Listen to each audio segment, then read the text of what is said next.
All right, Seton, what's the poll question you have today? Well, probably the most pressing topic of the day. Who's more to blame for Woodstock 99?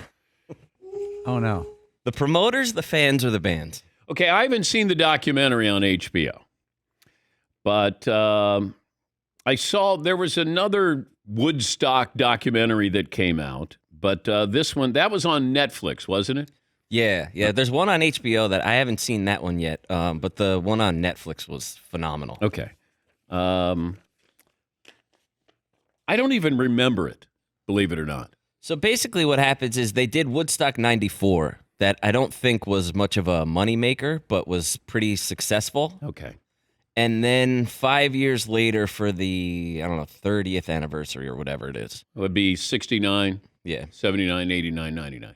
They decided to do just a huge money grab is the way that it's presented. Okay. And so the Woodstock 99 was meant to generate, as much profit as possible. So there were all kinds of cuts made, and water was super expensive, and blah blah blah, all of this stuff. And all of that also coincided with music at the time had some really heavy bands like Limp Bizkit and Korn was really popular. Rage Against the Machine was very popular, and it all sort of just made this perfect storm of crap. And basically, the 3-day event was an absolute disaster. Perfect Storm of Crap was a great band, by the way. Underrated. They played the side stage at Woodstock 99. Yeah. It is interesting to see who was popular at the time, because you were saying Limp Bizkit, Rage Against the Machine, Korn, Sheryl Crow. Well, dude, that's the best part is you'll see it when you're watching this documentary, right? Korn will play, right, and absolutely just tear the whole place down. All of these dudes are like, let's kill everybody. You know what I mean? There's stuff in there, like, ladies and gentlemen, Jewel. Who will save your soul? You're like, this is so weird. I don't know how they strategize where they put somebody, but I would think Jewel and Sheryl Crow would start out around 10 in the morning. Just kind of easy listening, getting into your day. And then you bring out the heavy hitters there. Limp Bizkit and give me something to break. And here's Sugar Ray. Yeah. What? Oh, my gosh. Yes, Paulie. Seaton's right. I got Rage Against Machine and Bruce Hornsby. And believe me, I like some light piano music as much as the next fella. But give me Bruce Hornsby around 9:45 a.m. Yes. Shouldn't there be a group of musicians or bands that you go, are they after 12 o'clock or before 12 o'clock? Ease into the day. Yes. Because that's one of the things that's great about music festivals. Even forget about in, say, Woodstock 99, but currently today is that you could see so many bands of all different types of music. Okay. Right? So, I went to Austin City Limits one year, and I got to see Kendrick Lamar, The Cure, Silver Sun Pickups. There were all of these different types of bands that were there, and you would never get to see that, Bill, at anywhere other than a huge festival. Just sometimes where you put those bands in the lineup next to each other has to be thought out really well. And it's not fair to them if Sheryl Crow is following DMX.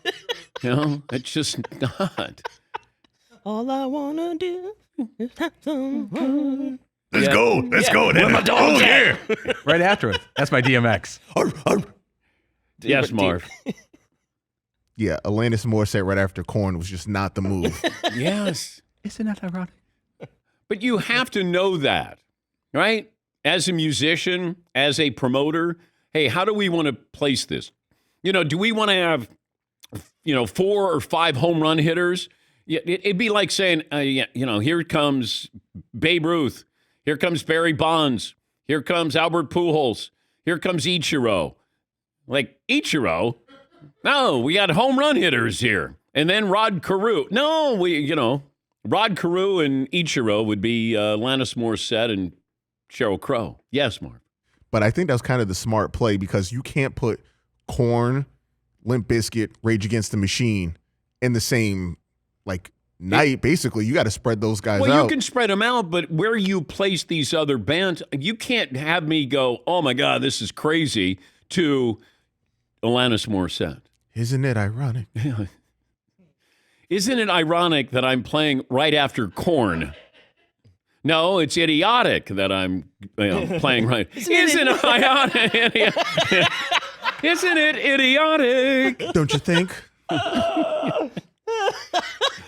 It's like playing after corner this crappy show. Man, when I first heard Alanis Morissette talking about her boyfriend, ex-boyfriend, it's like, wow. That was Rage Against the Machine That right album there. was a big deal. That was. That album was a big deal. She scared me.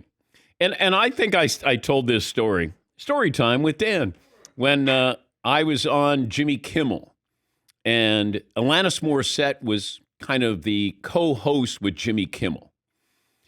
And so, she's singing, and she was very pleasant, very nice person. I mean, she didn't know who I was, but, I can't expect her to. But that's when he was dating Sarah Silverman. And I had a crush on Sarah Silverman. I thought she was very striking. She's funny. So she's off the side of the stage. Alanis Morissette is singing, and Jimmy Kimmel is next to me. And I see Sarah Silverman waving and kind of being flirty. And I think she's waving and flirting with me. Like a little wave where you do it like, when you like somebody. And I'm doing that back to her. Alanis Morissette finishes her song, go to commercial break. Sarah Silverman's walking up on stage, and I go, this is go time. What's going on here? And she walks right by me, gives Jimmy a big kiss. And I went, it's like the scene with Vince Vaughn in Swingers. Swingers. Yeah, he's waving to the girl in the diner. Yes, and she's like, oh, it's on. It is totally on. And the woman is doing it to her baby who's sitting in the booth with her. He thinks that she's doing it to him. But we get sidetracked there.